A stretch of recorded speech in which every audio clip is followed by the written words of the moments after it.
नमस्कार। सपा संरक्षक मुलायम सिंह यादव की छोटी बहू अपर्णा यादव भारतीय जनता पार्टी का दामन थाम चुकी हैं। अपर्णा के बीजेपी ज्वाइन करने के बाद से ही ये सवाल उठ रहे हैं कि पार्टी उन्हें कहां से चुनाव लड़वाएगी।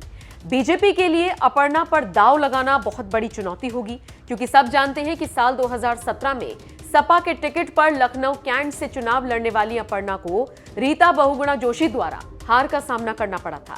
इस बार समीकरण बदले हैं, अपर्णा की पार्टी बदली है, लेकिन जनता के दिमाग में क्या है ये फिलहाल कोई नहीं जानता।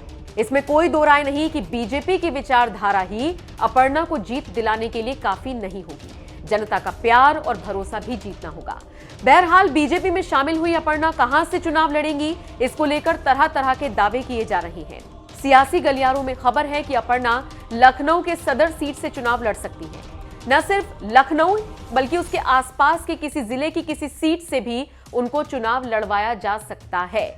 माना जा रहा है कि ऐसा करना ही बीजेपी के लिए फायदे का सौदा साबित होगा।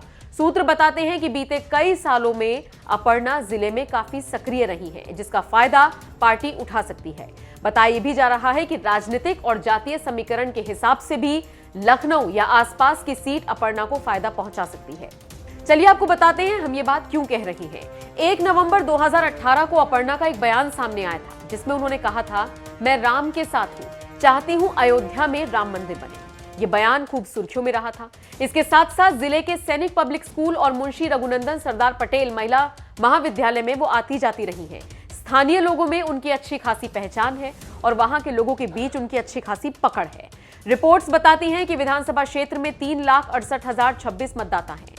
साल 2011 की जनगणना के अनुसार यहां ब्राह्मण 7%, क्षत्रिय 8%, कायस्थ 5%, वैश्य 8%, मुस्लिम 20%, अन्य सामान्य 2%, यादव 14%, कुर्मी 10%, मौर्य 2%, लोध 0.5%, कहार 0.3%, गडरिया 0.5%, निषाद 0.2%, अन्य पिछड़ा 2.5%, गौतम 8%, रावत 10% और अन्य 2% मतदाता हैं।